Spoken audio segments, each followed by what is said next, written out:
ሰላም ሰላም ዩናይትዳውያን እንዴት ናችሁ? ቤተሰቦች ሁሉ አማን ተገኝተናል። በተለመደው እንደው ድባብ ቤተሰቦቻችን በተለመደው መነቃቃት ለተጫዋቾች እንደው ምስጋና ይግባና በዚህ ሳምንት በጥሩ ሙድ እንድናሳልፍ አድርገውናል እና ከኖቲንግሃም ፎረስቱ ጨዋታ በፊት ማወቅ ያሉብንን ስለ ቲሞቻችን ያሉ አዳዲስ ጉዳዮች እናያቸዋለን። ዛሬ ትላንት ልምድ ሲሰሩ በተለይ እንደው ምን ታዘብን የሚለውን ከወጡ ዜናዎች አንጻር እናየዋለን። ከዛ ውጭ ደግሞ ስለ ቅድመ ዝውውር ብዙ ዜና ወጥቷል። በነገራችሁ ላይ ትላንት እኔ ባላደረስኳችሁም ግን ሰብሰብ አድርጌ ዛሬ የተወሩ አንድ ሶስት አራት ተጫዋቾች አሉ።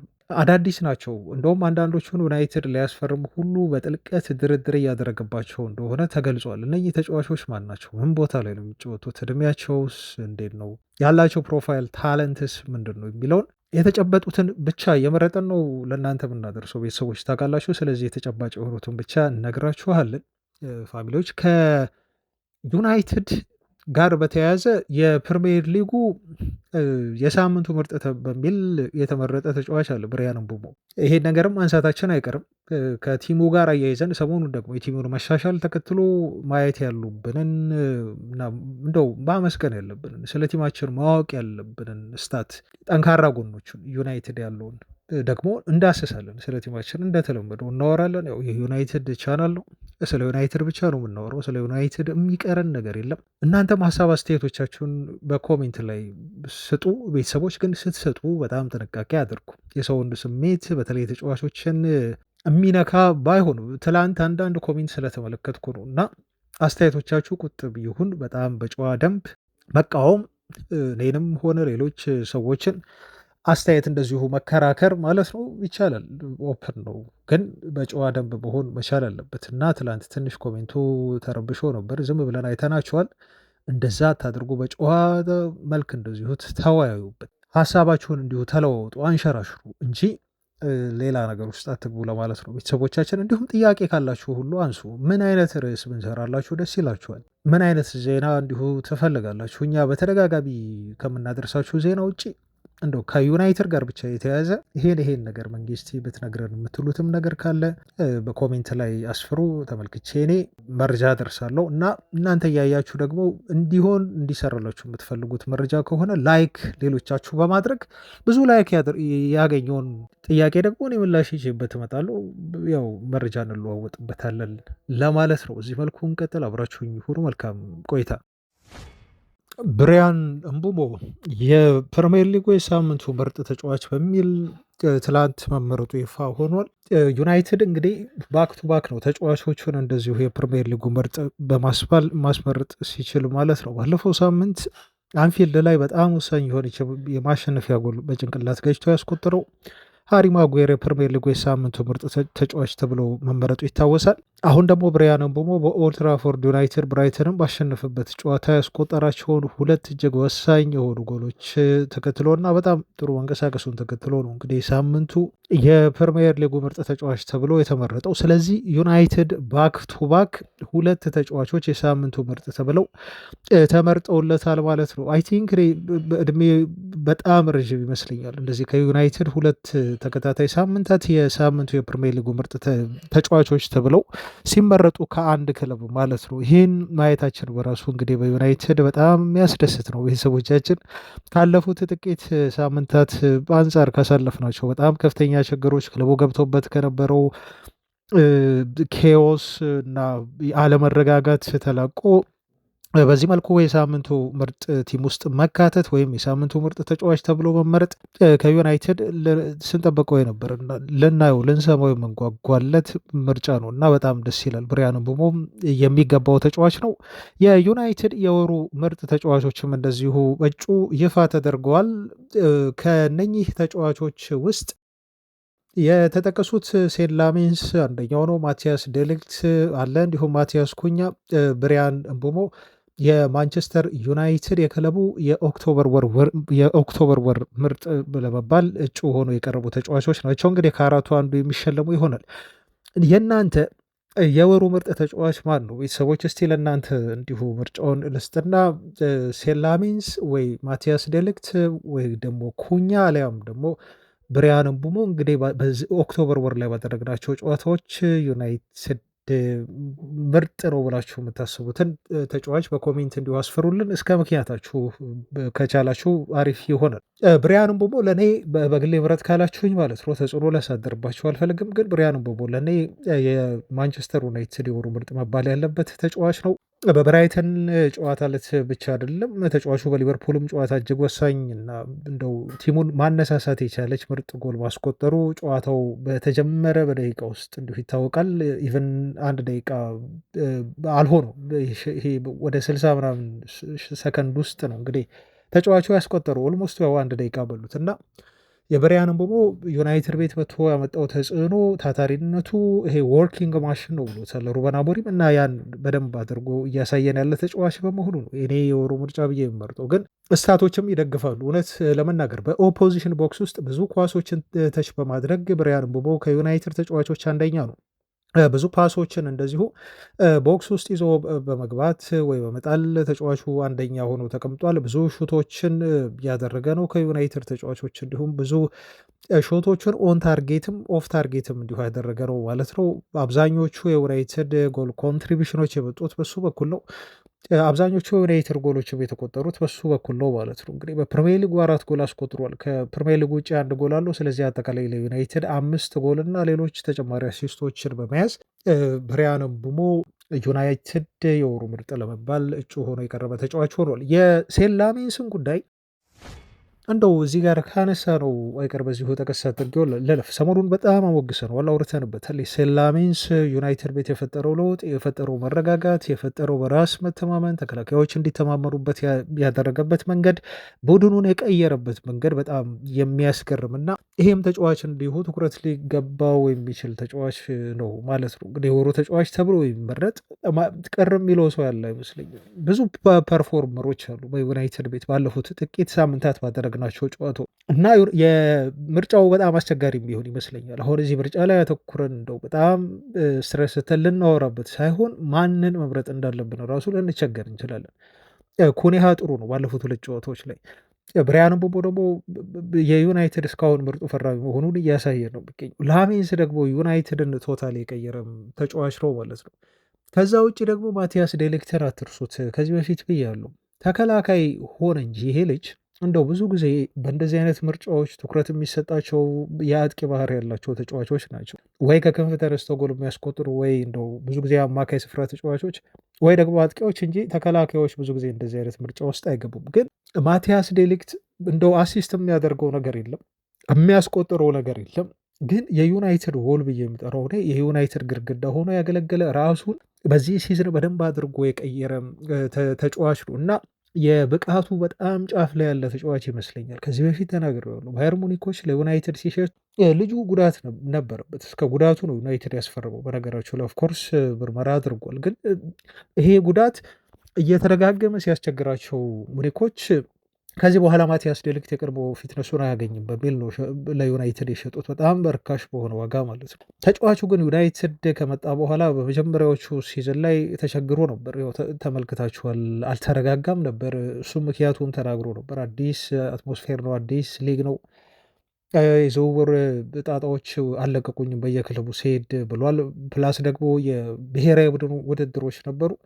ፕሪሲዝንም ከዩናይትድ ጋር አላረኩም ነበር በፈረምኩበት ወቅት ብሏል። አሁን ግን አምና በጣም የተረጋጋ የተላመደ ሴትል የሆነ እና ሊጉን በደንብ አድርጎ የተላመደ ሊጉ የሚጠይቀውን ፊዚካሊቲ በአግባቡ እየተገበረ ያለ ተከላካይ ነው የሆነው እና ብዙ አልተወራለትም። ግን ይሄም ተጫዋች እንደው ክሬዲት የሚገባው ልጅ ነው ማቲያስ ዴሊክት።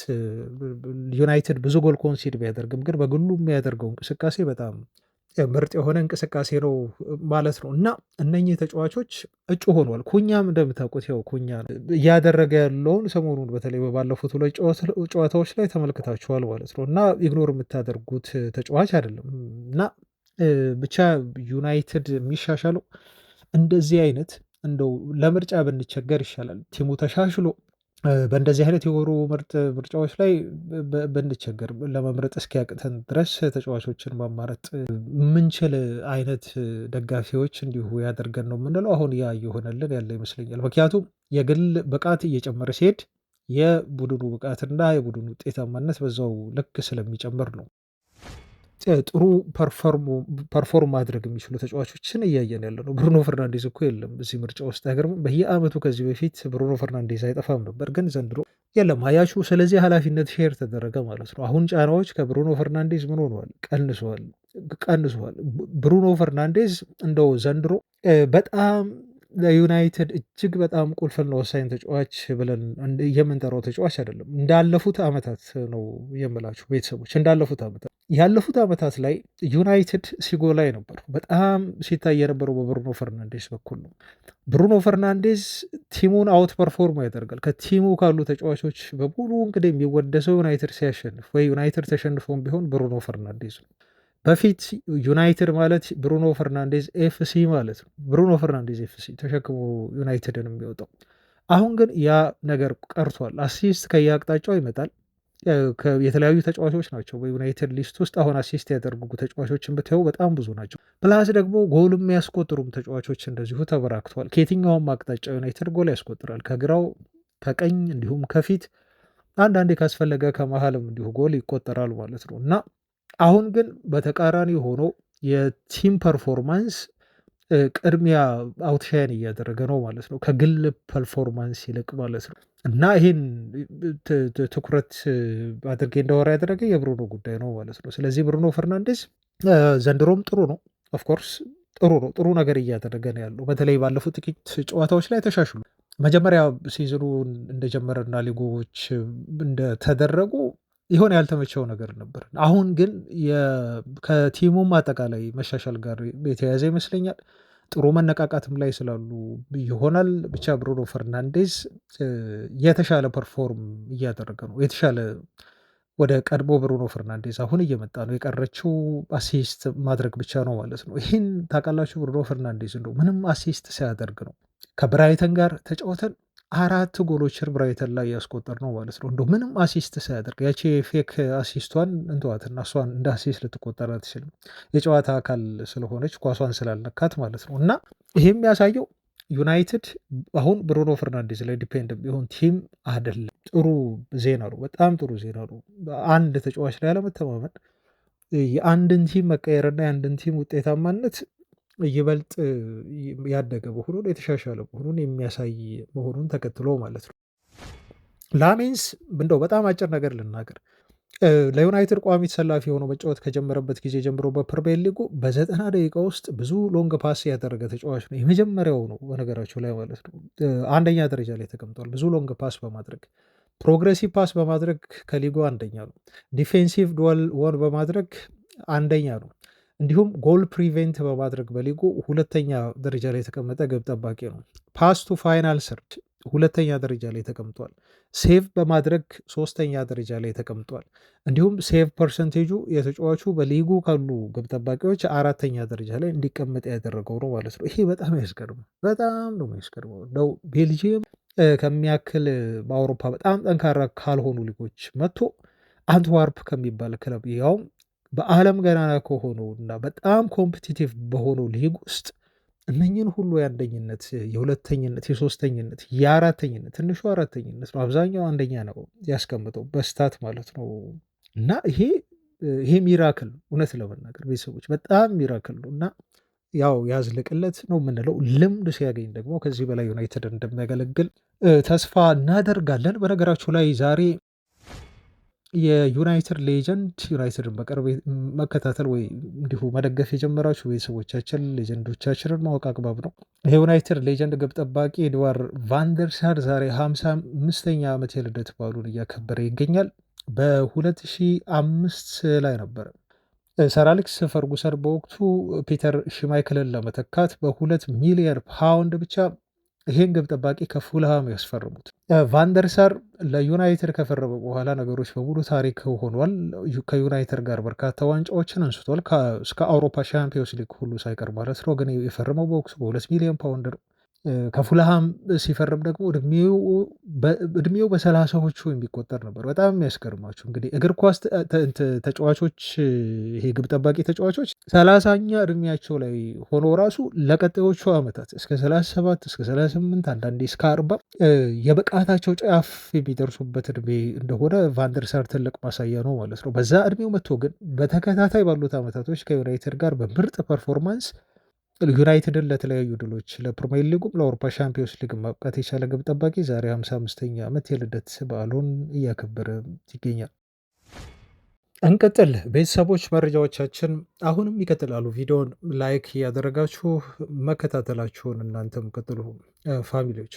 የዩናይትዱ አለቃ ሩበን አሞሪም አሁን በተደጋጋሚ በዋናው ቲሙ ስልጠና ውስጥ የዋናውን ቡድን የልምምድ ተቀላቅለው ልምምድ እንዲሰሩ እየጋበዙ ነው የሚገኙት እና ታዳጊ ተጫዋቾች ስላንትም ተጋብዘው ልምምድ ሲያደርጉ እንደዚሁ ተመልክተናል ማለት ነው እና የዩናይትዱ አለቃ አሁን ይበልጥ ታዳጊ ተጫዋቾችን ተስፋ ያላቸውን ታለንቱ ያላቸውን ከዋና ቡድን ጋር ኢንተግሬት ለማድረግ ለማዋሃድ ጥረት እያደረገ መሆኑን ትገነዘባላችሁ። ብዙ ትኩረት እየሰጠ አይደለም። እውነት ለመናገር ሩበን አሞሪም የዩናይትድ ታዳጊዎችን ወደ ላይ አብቅቶ ማጫወት እድሉን መስጠት ላይ ትንሽ ድክመት አለበት። አሁን ያን ለማሻሻል እየሄደ ይመስለኛል። አይ ቲንክ ከዋናው ቡድን መሻሻል ጋር በተያያዘ ነው። እንግዲህ አሁን ቀጣይ ትኩረቱ ደግሞ ታዳጊዎችን ማምጣትና ማብቃት የሚለው ላይ ትኩረት እየሰጠ የሚገኘው ለዛ ነው። ትላንት የአካዳሚ ተጫዋቾች ልምምድ ሲሰሩ እንደዚሁ የታዩት ተብሏል እና እነኚህን ታዳጊዎች እንደው በማቀላቀሉ አትሞስፌሩ በጣም ለየት ብሏል። በጣም በፓሽን ነው ልምምድ እንዲሁ የሚሰሩ ሩበን አሞሪም እንዲማሩ ፈልጓል። እነኚህ ተጫዋቾች ከሲኒየር ተጫዋቾች ዋናው ቡድን ምን እንደሚመስል የዩናይትድን መጫወት እንደው ለትልቅ ቡድን ልምምድ መስራት ምን ሊመስል እንደሚችል ፕሬሩ አትሞስፌሩን እንዲሁ ኤክስፔሪንስ እንዲያደርጉ ነው ሩበን አሞሪም የሚፈለገው እና እነኚህን ተጫዋቾች ደግሞ ፑሽ ማድረግ ይፈልጋል። ይነሳሳሉ ከዋናው ቲም ተጫዋቾች ጋር ልምምድ በሚሰሩ ሰዓት ያላቸውን ፖቴንሻል አውጥተው ለዋናው ቲም ለመጫወት እንዲያለሙ የሚያነቃቃ መሆኑን ተከትሎ ነው እንግዲህ እንደዚህ አይነት እድል የሚሰጣቸው ማለት ነው እና በጣም ካስገረሙት ተጫዋቾች መካከል አንዱ ሼ ሌሲ ነው ተብሎ ተነግሯል። ይሄ ተጫዋች በነገራችሁ ላይ እድል ሊያገኝ ይችላል። ስለ አፍኮን ሰሞኑን ስናወራ ነበር ባለፉት 2 ቪዲዮዎቻችን ላይ በብሪያን ምቦሞ ቦታ ላይ መጫወት የሚችል ልጅ ነው እና በአማድም ቦታ ማለት ነው እዛ ቦታ ላይ በሁለት ቦታ መጫወት ይችላል። ተመላላሽ ፉልባክ ሆኖ ዊንግ ባክ ሆኖ ይጫወታል ልጁ። ካስፈለገም እንደዚሁ 10 ቁጥር ቦታ ላይ መጫወት ይችላል በቀኝ ቦታ ላይ ማለት ነው እና አሁን አማድና ብሪያንም በሞላ አፍሪካ ዋንጫ መሄዳቸው ስለማይቀር ሌሲን ልናየው እንችላለን በዩናይትድ በቀጣዮቹ የአፍሪካ ዋንጫ የሚደረግበት የውድድር ወቅት ላይ የመሰለፍ ዕድል ሊሰጠው ይችላል። ለዛ ነው በተደጋጋሚ በተለይ ተጫዋች ከዋናው ቡድን ጋር ልምምድ እየሰራ የሚገኘው ተብሎ ተነግሯል እና የዋናውን ቡድን ተጫዋቾች ያለው ታለንት ያለው ጥሩ የሆነ ብቃት እንዲሁ አስገርሟል እና በጣም አውትሻይን እያደረገ ነው ተብሏል። እንግዲህ ሁሉም ትኩረት እየሰጠው ነው ማለት ነው ለዚህ ልጅ ብቃት። ዩቲዩብ ላይ ቪዲዮ አለ፣ እሱን ሰርች አድርጉና የሼ ሌሲን ስኪል ብላችሁ ፈልጉ ቤተሰቦች፣ ስሙን ጻፉና እዛ ቪዲዮ አለ። ቪዲዮውን ማየት ትችላላችሁ። ቀደም ሲል ያደረጋቸው እንቅስቃሴዎች ማለት ነው የብዙ የዩናይትድ ዋና ተጫዋቾችን ትኩረት የሳበና አፕሪሺየት የሚያደርጉት ተጫዋች እንደሆነ አውትስታንዲንግ የሆነ ተጫዋች እንደሆነ እየተናገሩለት ነው ያለው ይሄ ልጅ። ሌላ እንደው ከዚህ ከዩናይትድ መረጃዎቻችን ማድረስ ስንቀጥል ወደ ዜናዎቻችን ከመግባታችን በፊት እንደተለመዱ ሰሞኑን እንደምናደርገው ስታቶችን ወደ እናንተ እናደርሳለን። እነኚህ ቁጥራዊ መረጃዎች በጣም ጠቃሚ ናቸው ስለ ቡድናችን መረዳት። አሁንም በሳምንት እንግዲህ አንዴ ነው ጨዋታ የምናደርገው። አንፎርቹኔትሊ አሁን ጨዋታ የለንም። ሌሎች ቲሞች የሌሎች ውድድሮችን ጨዋታ ሲያደርጉ እኛ ተሰናብተናል። ስለዚህ አሁን ሚድ ዊክ ላይም ጨዋታ የለንም ማለት ነው። ኖቲንግሃም ፎረስትን ነው እየጠበቀን ያለ ነው አዌይ ጨዋታ ለማድረግ። በኖቲንግሃም ፎረስቱ ጨዋታ ላይ ዩናይትድ ጥቁሩን ማሊያ ይለብሳል ሁለተኛ ጊዜ ተብሎ ተገልጿል። በጣም የሚያምረውን ጥቁር ማሊያ ማለት ነው። አሁን ዋነኛው ዜናችን ይሄ ሳይሆን ግን በጣም ኢንትረስቲንግ የሆኑ ስታቶች አሁንም ስለ ዩናይትድ እየወጡ ነው ያሉት። ስለዚህ ስታቶችን እየፈለፈለ ነው ማውራት አግባብ ነው። ስለ ጨዋታ የምናወራው ነገር ስለሌለ ማለት ነው። ደግሞም ጠቃሚ ነው፣ ስለ ቡድናችን ግንዛቤ ይሰጣል። ዩናይትድ 9 ጊዜ በዚህ የፕሪሚየር ሊግ ውድድር አንግል ገጭቶበታል ተብሎም እንዲሁ ተነግሯል ማለት ነው እና ማንቸስተር ዩናይትድ በዚህ የፕሪሚየር ሊግ ሲዝን ብዙ ኳሶች አንግል ገጭተውበት ተመልሷል።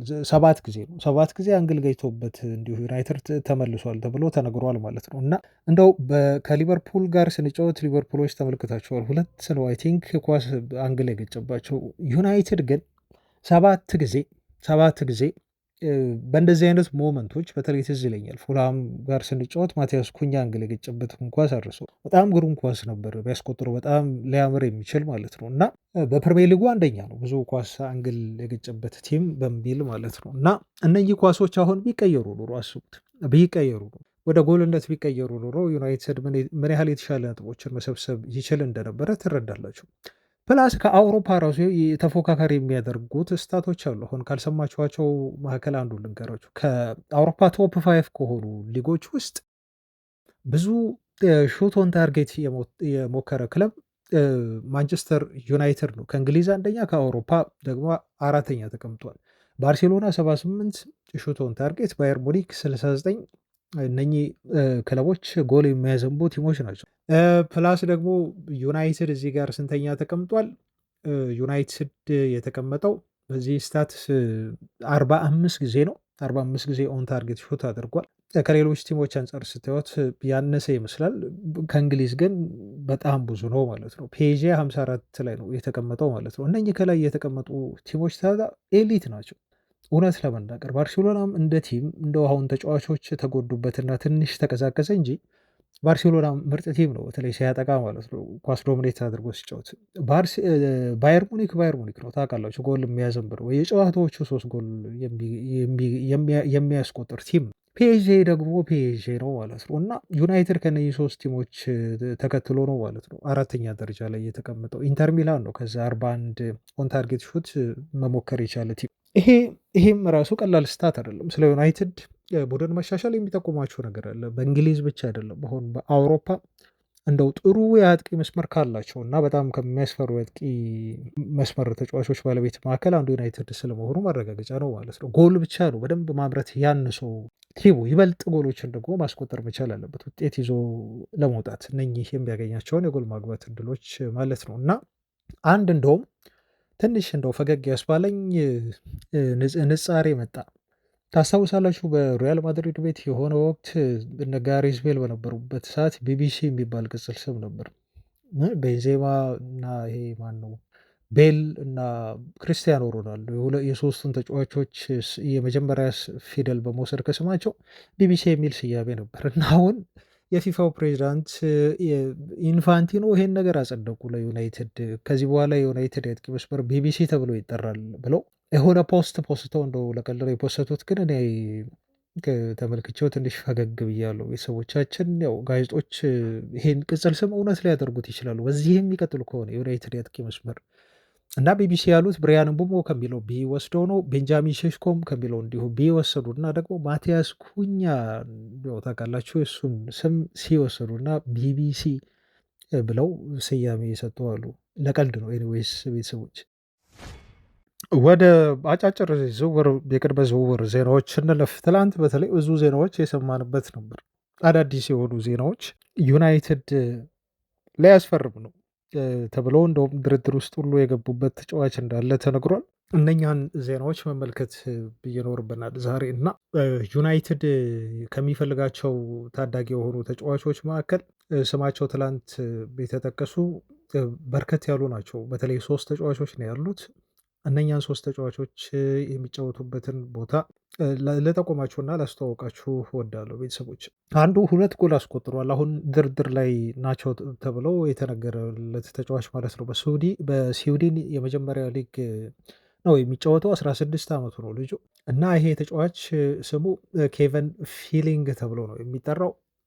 ተጫዋቹን ለማስፈረም ተራ የሆነ ይሄ ሩመር አይደለም፣ ኮንክሪት የሆነ ድርድር እየተደረገበት ያለ ልጅ ነው ማለት ነው። እንግዲህ ወደፊት ዩናይትድን ለመገንባት የሚደረገው ጥረት አንዱ አካል እንደሆነ ነው ይህ ልጅ የምትረዱት ማለት ነው። እና ተጫዋቹ ለኤአይኬ ነው እየተጫወተ የሚገኘው። ገና በ16 ዓመቱ በጣም ታለንት ያለው የስትራይከር መስመር ተጫዋች እንደሆነ ነው የሚነገርለት። እንግዲህ 2 ጎል አስቆጥሯል ተብሏል። ከ2 ሚሊዮን ፓውንድ ወይም እስከ 3 ሚሊዮን ዩሮ ይደርሳል ነው የተባለው የመሸጫ ዋጋው። የቡንደስሊጋ ክለቦችን በጣም ትኩረት አድርገው እየተከታተሉት ነው ብሎናል። ይህን ያለን የምናምነው ፍሎራን ፕሌተንበርግ የተባለ የዜና ምንጭ ነው ቤተሰቦች፣ እና ለዛ ነው እንደ ቀልዳችሁት ይሄ ዝውውር ወደ ዩናይትድ የመሆን እድል አለው ብዬ እኔም በድጋሚ አረጋግጬ የምነግራችሁ ማለት ነው። እና ዩናይትድ ታለንት ያላቸውን ተጫዋቾች በየቦታው እንዲማሰስ እና ማስፈረም የወደፊቱን ዩናይትድ እንዲሁ መገንባት አንዱ እንደ ስትራቴጂ የያዘው ነገር ነው። ስለዚህ ይሄ ልጅ የዛ አካል ተደርጎ አሁን ወደ ዩናይትድ ሊመጣ የሚችልበት እድል በጣም ሰፊ ነው፣ ድርድር ላይ ከሆኑ ማለት ነው። ያለው ስኪል ተጫዋቹ ፕላስ እንዲሁ በ7 ጨዋታዎች ላይ ተጫዋቹ 2 ጎል በዚህ ሲዘን እንዲሁ ማስቆጠሩ እና የመሸጫ ዋጋው በራሱ እንደዚሁ መጠነኛ በሆኑ ወደ 2 ሚሊዮን ፓውንድ መሆኑ ዩናይትዶች በቀላሉ እንዲያገኙ ስሊያደርጋቸው ይችላል ተብሎ ነው የተገለጸው። ግን ሊፈርም የሚችለው በጃንዋሪ 2027 ላይ ነው ቤተሰቦች። አሁን 25 ላይ ነው ያለ ነው እና በጃንዋሪ 2027 ላይ ማለት አሁን ቀጣዩ ከ2 ወር በኋላ አይ ቲንክ ወደ 2026 እንገባለን። ስለዚህ ከ1 ዓመት በኋላ ተጫዋቹ ወደ 18 ዓመት ሲሞላው አሁን 16 ዓመቱ ነው ተብሏል። ያው እሱም በቅርቡ 17 ዓመት ሊሞላው ነው ማለት ነው። ከዛ በኋላ ነው በብሪ ኤግዚት ሬጉሌሽን ይሄ ቻይልድ ትራፊኪንግ ነገር እንዳይሆን ተጫዋቹ 18 ዓመት ሲሞላው ወደ ዩናይትድ በጃንዋሪ 2027 ላይ ይመጣል ተብሎ እየተገለጸ እንደዚሁ የሚገኘው ማለት ነው። እና ለላውሳኔ ነው የሚሰጡት ተብሎ እየተነገረ ነው። ከወዲሁ ነው ለልጁ ያቀዱለት ነገር ማለት ነው። እና ዩናይትድ አሁን ኔትወርኩን በደንብ አድርጎ እየዘረጋ ነው። ላውሳኔን ታውቃላችሁ? የስዊዘርላንድ ቲም ነው። ይሄ ስዊዘርላንድ ቲም በኢኒዮስ ባለቤትነት የሚተዳደር ነው። ስለዚህ ልክ አሁን ቼልሲ ቤት ቼልሲ ስትራስበርግ ከፈረንሳዩ ጋር እንዳላቸው ይሄ ትማማችነት ስምምነት መሰረት ዩናይትድም ከላውሳኔ ጋር ስምምነት አለው ማለት ነው። ስለዚህ ወደዛ ታዳጊዎችን ይልካል። ምክንያቱም የዩናይትድ አካዳሚ እንደው በጣም የተለዩ ተሰጥኦዎችን አምጥቶ እንዲሁ ካላሳደገ እና በስተቀር ሁሉንም ተጫዋቾች በአንድ አቻችሎ መኖር አይችልም። አሁን ብዙ ተጫዋቾችን ያስፈርማሉ። ስለዚህ እንደዚህ አይነት ክለቦች ካሉ ለእነሱ መስጠትና እድገታቸውን እዛ ማስቀጠልና ተመልሶ ደግሞ ማምጣት ብቁ ሲሆኑ እየሄዱበት ያለ አካሄድ ነው ማለት ነው። እና ዩናይትድ ይሄን ልጅ የሚያስፈርም ይመስላል። የቡንደስሊጋ ክለቦች ፉክክር ውስጥ አሉበት ብያቸዋለሁ ቤተሰቦች። ግን ምርጫውን ዩናይትድ ሊያደርግ እንደሚችል ነው ሪፖርቶች እየጠቆሙ ያሉት። ቶተንሃምም ይፈልጋል ተጫዋቹን ለማስፈረም ማለት ነው። ከዩናይትድ ጋር ፉክክር ውስጥ ናቸው። ግን ዩናይትድ ኮንክሪት የሆነ ድርድር ላይ ነው የሚለው የመጀመሪያው ዜና ነው። ሌላው የሚፈልጉት ተጫዋች ደግሞ አሳን ዌድረጎ ተብሎ የሚጠራ ነው። የአርቢ ሌብዚሽ ተጫዋች ነው ይሄ ልጅ። ዩናይትዶች ኦፍኮርስ ይህን ተጫዋች ለማስፈረም እንደ ቅድሙ ተጫዋች ፊሊንግ እንዳለው ድርድር እያደረጉበት አይደለም፣ ግን እየተከታተሉት ነው ተብሎ ነው ሪፖርት የወጣው።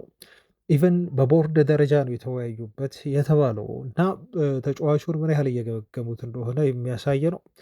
ይሄንን ዝውውር ደግሞ በበላይነት እየመራ ያለውና ልጁን በጣም በቅርበት እየተከታተለ ያለ አንድ የዩናይትድ እውቅ መልማይ ያለ ክሪስቶፈር ቪቭል ይባላል።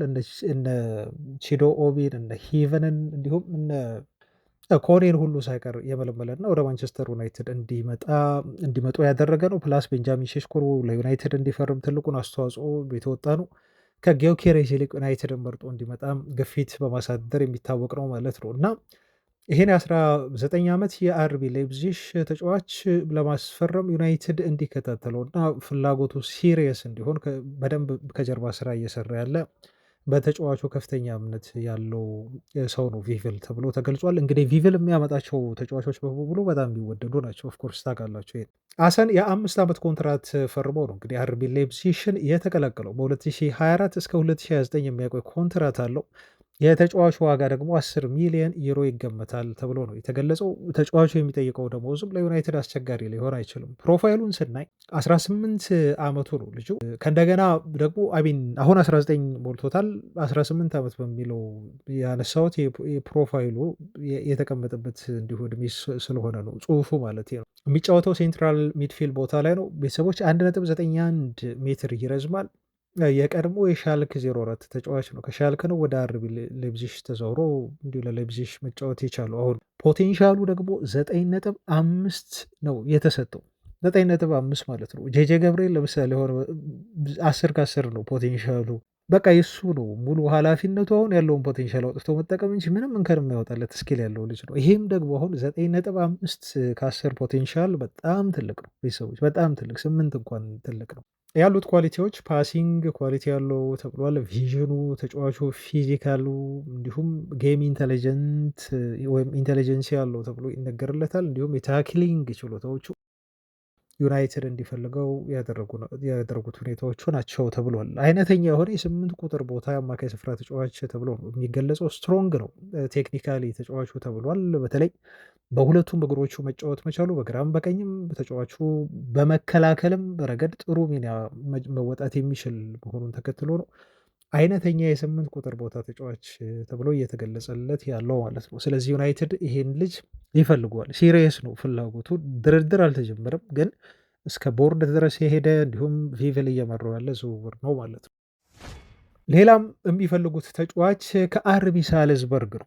አርቢ ሳልዝበርግ እንደነ ሌipzig አይነት ክለቦችን የሚመግብ ቡድን ነው። ታውቃላችሁ ይሄ ከሬድቡል ጋር የተያያዘ ቲም ነው እና ዩናይትድ አሁን ይህን ተጫዋች ወደ ጀርመን ሌሎች ክለቦች እንዲሁ ሳያመጡት ሌipzigን ጨምሮ ዶርትመንድ መልማዮች ሳያዩት ቀደም ብሎ እንግዲህ ከወደዛው ከሊጉ ለማምጣት ጥረት እያደረገ ነው፣ እየተከታተለ ነው ማለት ነው። ይህ ልጅ ዩናይትድ፣ ቼልሲ፣ ፖርቶ እና ሌሎችም ክለቦች ይከታተሉታል።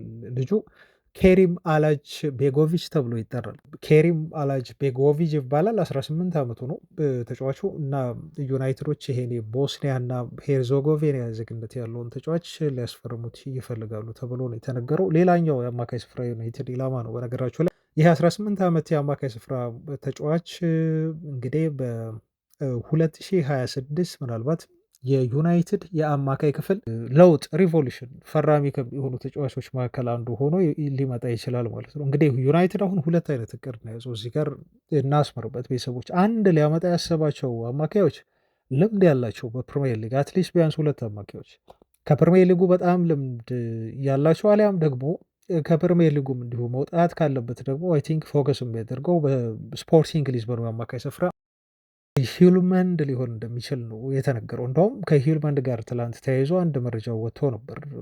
ከስፖርቲንግ ሊዝበን ጋር በይፋ ዩናይትዶች ድርድር ሁሉ ማድረግ ጀምረዋል ከወዲሁ ሂልመንድን በጥር የዝውውር መስኮት ለማስፈረም ተብሎ ተነግሯል እና ጠንከር እያለ መጥቷል። ከፖርቹጋል የወጡ የዜና ምንጮች ናቸው ይሄን ትላንት ያሉት። እንደው እንመን ከተባለ እንግሊዝ ላይ ደግሞ ኢላማዎች አሏቸው ታውቃላቸው። የተለመዱ ኢላማዎች ናቸው። ባሌባ፣ ዋትሰን፣ ኢሊዮት አንደርሰን የዩናይትድ የአማካይ ክፍል ኢላማዎች ናቸው። ከዛ ውጭ ደግሞ የዩናይትድ የአማካይ ክፍል እውነት ለመናገር ከአካዳሚውም እንዲሁ ስናይ የሳሳ ነው የሚመስሉ አማካይ በደንብ እያወጣ አይደለም። እንደው ኮቢ ሜኑ ያለው ሚና ወደፊት መጫወት ነው። ብዙ ተጫዋቹ ቦታውን ራሱ ከወዲሁ አለየም እና አይዲያል የሆነ ይሄ 8 ቁጥር የ6 ቁጥር የአማካይ ስፍራ ተጫዋቾች አካዳሚ በደንብ ያስፈልጉታል። አሁን ሴኮኮኔን ነው ልናነሳ የምንችለው እንጂ በደንብ የሚጠቀስ ፓወርፉል የሆነ የአማካይ ስፍራ ተጫዋች ዩናይትድ የለውም። የክንፍ ተጫዋቾች የአጥቂና ተከላካዮች በተለይ በደንብ አሉት ዩናይትድ በአራቱም ቦታ ላይ ተከላካይ። ዩናይትድ አሁን ኤክስፔሪንስ ያላቸውን ልጆች ፕላስ ደግሞ እዚህ ጋር ታዳጊ ተሰጥኦ ያላቸውን ተጫዋቾች ደግሞ ቅድም እንደነገርኳችሁ እንደዚህ ማርኬቱን እያየ ነው ማለት ነው። ለዛ ነው በቀጣዩ ክረምት የዝውውር መስኮት ለዩናይትድ የአማካይ ክፍል ትልቅ የሆነ ሪቮሉሽን የሚደረግበት ቦታ ይሆናል ተብሎ የሚጠበቀው። ሙሉ ፎከስ አሁን የዩናይትድ የአማካይ ክፍል ተራ ነው ቤተሰቦች፣ ይሄ ግልጽ ነው። ምክንያቱም ዩናይትድ የፊት መስመሩን አጠናክሯል።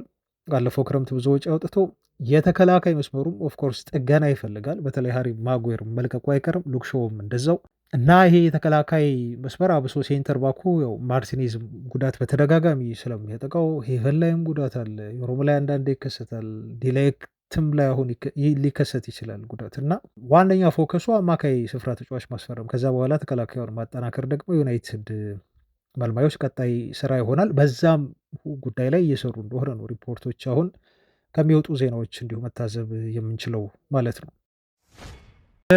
ዛሬ ዜናዎችን ከማብቃቴ በፊት ግን ቤተሰቦች ስለ ሁለት ነገር እንደዚሁ ልናገር። እንደ መረጃም ነው እንደ አስተያየት ተጫዋቾች የሰጡት ስለ ዩናይትድ አለ እና ትንሽ ወጣ ያለ ስለሆነ እሱን ልንገራችሁና ልውጣ።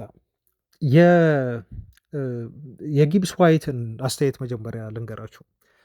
ጊብስ ዋይት ለኖቲንግሃም ፎረስት እየተጫወተ ያለ ምርጥ የሆነ የአማካይ ስፍራ ተጫዋች ነው ታውቃላችሁ። እንደውም ተጫዋቹ ወደ ቶተንሃም ክረምት ላይ ይዛወራል ተብሎ አይ ቲንክ ሰምታችኋል። ውል ማፍረሻውን ለመክፈል ፈቃደኛ ሆኖ በግል ተስማምተው ጨርሰው ግን ከልጁ ጋር ፍቃድ ሳይሰጣቸው ስላናገሩት ብቻ ኖቲንግሃም ፎረስቶች ጉዳዩን ወደ እንግሊዝ እግር ኳስ ማህበር ወስዶ ከሰዋቸው ቶተናምን ሁሉ ሳይቀር አለቀ የተባለውን ዝውውር ከሽፏል እና ልጁን አቆይተውታል። ኮንትራት አስፈርመው አሁን በኖቲንግሃም ፎረስት እንደሚቆይ የተረጋገጠ ተጫዋች ነው እና ዩናይትድ ቀጣይ ተጋጣሚ የሆነው ደግሞ ፎረስት ነው ታውቃላችሁ። ጊብስ ዋይት ከዚህ በፊት በሰጠው አስተያየት የዩናይትድ የልብ እንደው ከልጅነቱ ጀምሮ ዩናይትድ የሚደግፈው የሚያደንቀው ቡድን እንደሆነ ስሜቱን አልደበቅም። ብዙ ጊዜ ተጫዋቾች እየተጫወቱ አይናገሩም፣ ግን ደግሞ ይሄ ተጫዋች እዛው እንግሊዝ እየተጫወተ ቀጥተኛ ተፎካካሪ ዩናይትድ ሆኖ ግን ስለ ዩናይትድ ጥሩ ነገር ማውራቱን የማያቆም ልጅ ነው። አሁን ደግሞ በተለይ የተናገረው ነገር ለዩናይትድ ያለውን ጥሩ የሆነ አመለካከት ዩናይትድን እንዴት አድርጎ ዴይሊ እየተከታተለ እንደሆነ የሚያመላክት አስተያየት ነው የሚሰጠው ልጁ እና ምን ብሎ ተናገረ?